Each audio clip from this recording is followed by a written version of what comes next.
দাম্পত্য জীবনে সুখে থাকা এটা জীবনের সুখের অন্যতম মানদণ্ড। যার দাম্পত্য জীবনে সুখী না, সে অনেক সম্পদশালী হতে পারে, অনেক প্রভাবশালী হতে পারে, অনেক পদের অধিকারী হতে পারে, অনেক বড় দায়িত্বশীল হতে পারেন, অনেক বড় নেতা হতে পারেন, অনেক বড় পরিচিত পপুলার মানুষ হতে পারেন, তিনি সুখী না। সুখের অন্যতম বড় একটা প্যারামিটার হলো দাম্পত্য জীবনে সুখী হওয়া, স্বাচ্ছন্দ্যশীল হওয়া। টাকা পয়সা এবং সামাজিক অবস্থান দিয়ে মানুষ সুখী হয় না। আমাদের কাছে অনেক মানুষ এসে চোখের পানি ফেলেন, তাদের সামাজিক অবস্থান অনেক মজবুত, কিন্তু তারা পারিবারিকভাবে সুখী নন। সুখের সাথে এই টাকা পয়সা এবং সামাজিক অবস্থানের সম্পর্ক আপনি যতটা আছে মনে করেন, বাস্তবে ততটা নাই। তাহলে কিসের সম্পর্ক? আসুন আমরা সেই জায়গায় চলে যাই। নাম্বার 1, আপনার দাম্পত্য জীবনের সুখের জন্য সর্বপ্রথম এবং প্রধান করণীয় হলো আল্লাহ তাআলার কাছে অনেক আগে থেকে দোয়া করতে থাকা। দাম্পত্য জীবনের সুখের জন্য দোয়া কিভাবে করতে হবে আল্লাহ শিখিয়ে দিয়েছেন। রব্বানা হাব লানা মিন আজওয়াজিনা ওয়া যুররিয়াতিনা কুররাতা আয়ুন। আল্লাহ, আমার পরিবারের সদস্যরা যেন এমন হয় যে তাদেরকে দেখলে আমার নয়ন জড়িয়ে যাবে।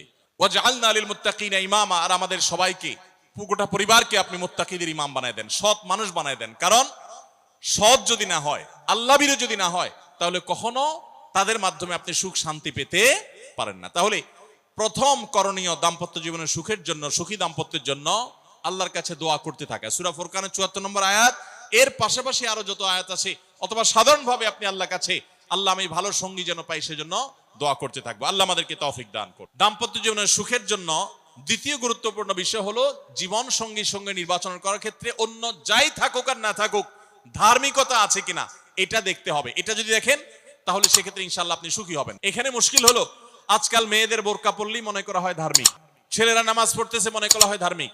এটুকুই শুধু ধার্মিকতার সংজ্ঞা নয়। ধার্মিকতার সবচেয়ে বড় সংজ্ঞা হলো কোরআন এবং হাদিসের সামনে সে নিজেকে আত্মসমর্পণ করে কিনা, সে সারেন্ডার করে কিনা। আল্লাহর নির্দেশ পেয়েছে, রাসূলের নির্দেশ পেয়েছে, আল্লাহর নিষেধাজ্ঞা রয়েছে, সেই জায়গায় সে থেমে যায় আর সে আগে বাড়ে না, নিজেকে সমর্পণ করে দেয়, মাথা নত করে ফেলে। এরকম যদি হয় তাহলে সেই ছেলে নিয়েও সুখী থাকবেন, সেই মেয়ে নিয়েও সুখী থাকবেন। আমি বিশেষ করে মেয়ের বাবারা যারা নিজের মেয়ে বিয়ে দেওয়ার জন্য সরকারি চাকরিজীবী খুঁজেন, পয়সাওয়ালা খুঁজেন, বড় বড় পদে থাকা মানুষগুলোকে খুঁজে বেড়ান, আমি তাদেরকে বলি আপনার মেয়ের জন্য ফজরের নামাজের সামনের কাতারে থাকা যুবকগুলোকে খুঁজে বের করেন। দাম্পত্য জীবনের অনেক গুরুত্বপূর্ণ একটা পয়েন্ট হলো এটা, যে আপনি তার রূপ লাবণ্য, সামাজিক অবস্থান, সম্পদ, পয়সা কড়ি এগুলো দেখেন বা না দেখেন, প্রধান বিবেচ্য বিষয় হবে তার ধার্মিকতা। এটা যদি দেখেন ইনশাআল্লাহ দেখবেন যে আপনি সুখে থাকবেন। তৃতীয় যে পয়েন্টটি বলতে চাই তা হলো দাম্পত্য জীবনে সুখী হতে হলে সবর এবং শুকর, এই দুইটা মূল মন্ত্রের কোনো বিকল্প পথ খোলা নেই। সেটা স্বামীর জন্য প্রযোজ্য, স্ত্রীর জন্য প্রযোজ্য। স্বামী হিসাবে আপনি স্ত্রীর অনেক অনিয়ম দেখতে পাবেন, অনেক কিছু দেখতে পাবেন, আপনার আকাঙ্ক্ষা, আপনার চাহিদা, প্রত্যাশার বিপরীত, আপনাকে সবর করতে হবে। দাম্পত্য জীবনে টুকটাক সমস্যা হবেই, এটা প্রত্যাশিত। মনে রাখবেন এই জিনিসটা যদি আপনি আগে থেকে মাথায় রাখেন তাহলে আপনার কষ্ট অনেকখানি দূর হয়ে যাবে। দাম্পত্য জীবনে যদি স্বামী স্ত্রী উভয়ে যদি ধৈর্যশীল না হয়, সবরকারী না হয়, হুটহাট রিয়াকশন করে ফেলে, কখনো দাম্পত্য জীবনে সুখী হওয়া সম্ভব নয়। আপনার স্বামীটা হয়তো অমানুষ, সে আপনাকে গালিগালাজ করে কিন্তু চরিত্রহীন না। অনেকের স্বামীটা খুব ভদ্র কিন্তু চরিত্রহীন, ব্যবহার ভালো করে চরিত্রহীন, তাদের কষ্ট আপনার চাইতে কম না, নিশ্চয় আপনি তার চাইতে ভালো আছেন। মানুষ এভাবে যখন ভালো দিকগুলো চিন্তা করবে তখন তার ভিতরে শুকর আসবে। তাহলে দাম্পত্য জীবনে সুখ শান্তির জন্য তৃতীয় করণীয় হলো সবর এবং শুকরের চর্চা করা। আল্লাহ আমাদের সবাইকে তৌফিক দান করুন। 4 নম্বর হলো স্বীকৃতি দিতে জানা। অনেক লোক আছে নিজেকে খুব শিয়ানা মনে করে, স্বামী হয়ে বউর তারিফ করতে রাজি না, বউ হয়ে স্বামীর তারিফ করতে। দাম্পত্য জীবনের সুখের জন্য একে অন্যের তারিফ করার কোনো বিকল্প নাই। এই জন্য দাম্পত্য জীবনে সুখ শান্তির জন্য একে অন্যকে ভালোবাসা, প্রশংসা করতে জানা, বিশেষ করে স্বীকৃতি দিতে জানা, ভালো গুণগুলোর কথা বলা, এটা হারিয়ে গেছে। অনেকে মনে করে যে না, ভালো গুণ বললে মাথায় উঠবে, এটা ভুল। মাথায় উঠবে সেটা ব্যালেন্স করার জন্য আপনাকে অন্য কাজ করতে হবে, কিন্তু তাহলে প্রশংসা করতে কার্পণ্য করা যাবে না, স্বীকৃতি দিতে হবে। 5 নম্বর হলো দাম্পত্য জীবনের সুখ শান্তির জন্য একে অন্যের কনসার্নের জায়গাগুলো আছে, ইস্যুগুলো আছে, এগুলোকে মাথায় রেখে চলতে হয়। যেমন আপনি স্বামী হিসাবে বউয়ের বাপের বাড়ির মানুষদের বদনামি থাকলেও করবেন না, কারণ কোনো মেয়ের কাছেই নিজের বাপ মা, নিজের ভাই বোনের কোনো দোষ শুনতে ভালো লাগে। ঠিক একইভাবে মা বোনরা যারা আছেন তারা স্বামীদের দুর্বল পয়েন্টগুলোকে মাথায় রাখবেন। যে কথা বললে স্বামী স্ত্রী উভয় জানেন যে যেটা বললে তার মনে কষ্ট হয় সেটা তাকে বলবেন না। এই বিষয়গুলো মাথায় রেখে চলা, যে কি বললে তার কষ্ট হয়, ইনশাআল্লাহ এতে দাম্পত্য জীবনে সুখ শান্তি হবে। এর পাশাপাশি 6 নম্বর হলো সময় দেওয়া। আজকাল দাম্পত্য জীবনের সবচেয়ে বড় সমস্যা হলো, তরুণ বন্ধুরা ভালো করে শুনে রাখেন, বিয়ে যারা করবেন ভবিষ্যতে আরো ভালো করে শুনে রাখেন, এই মোবাইল ফোন আমাদের দাম্পত্য জীবনকে ধ্বংস করার অন্যতম কারণ।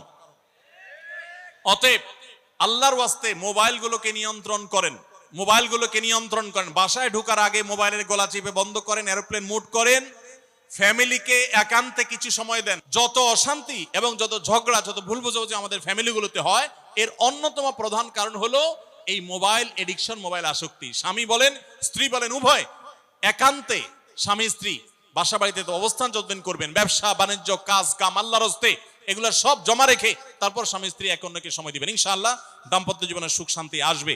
7 নম্বর পয়েন্ট হলো অন্যের সুখের মিথ্যা গল্প শুনতে যাবেন না। যে অনেক মহিলা এসে বলবে, ভাবি আপা কি বলবো আর, আপনার ভাই এত কেয়ারিং, কি যে যত্ন করে আমারে, আমার দিক খুব খেয়াল রাখে, একটু সমস্যা হতে দেয় না, বাইরে গেলে একটু পর পর ফোন দিয়ে মেসেজ দিয়ে খবর নেয়। বুঝবেন যে সাক্ষাৎ শয়তান হাজির হয়ে গেছে। এই লোক হয়তো সৎ উদ্দেশ্যে বলছে, কিন্তু শয়তান তাকে দিয়ে বলাচ্ছে আপনাকে অশান্তিতে ফেলার জন্য।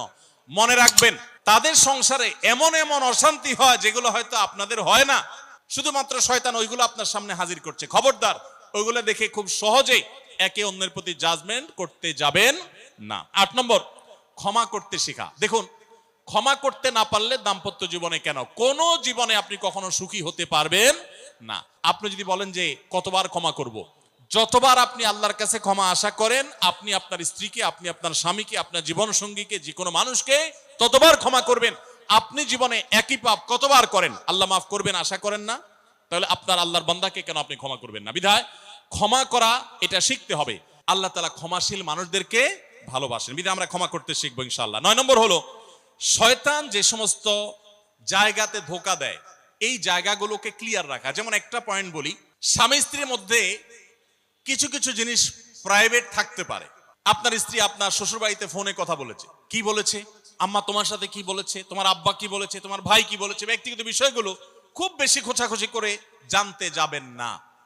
এগুলো জানতে গেলে অশান্তি হবে। অনেক সময় দেখা যেতে পারে কোনো কিছু দেখে আপনার সন্দেহ হয়েছে, তাহলে এটা পেটের ভিতর রাখবেন না। আবার খারাপ ভাবে উপস্থাপন না করে সুন্দরভাবে উপস্থাপন করুন যে আমার কাছে এরকম মনে হয়েছে, তাতে সাময়িক ঝগড়া হোক, কিন্তু আপনি ক্লিয়ার হয়ে যাবেন এবং নিজেদের মধ্যে কোনো ঝামেলা থাকবে না। শয়তান বিশেষ করে ওয়াসওয়াসা, কুমন্ত্রণা, সন্দেহের রোগ দিয়া দাম্পত্য জীবনে সবচেয়ে বেশি অশান্তি তৈরি করে। এজন্য সন্দেহকে কোনো স্থান দিবেন না। যখনই সন্দেহ আসবে বুঝবেন যে শয়তান এটা সৃষ্টি করছে। সর্বশেষ 10 নম্বর হলো শাসন করার যদি কখনো দরকার হয়, স্বামী হোক আর স্ত্রী হোক বা সাধারণ মানুষের ক্ষেত্রে এটা প্রযোজ্য, রাগের মাথায় কখনো শাসন করবেন না। শাসন করতে হলে মাথা গরম হয়ে গেছে একটু সবর করবেন, ঠান্ডা মাথায় শীতল মাথায় তারপরে শাসন করবেন। যখন রাগ উঠছে তখন কিছু বলতে যাবেন না।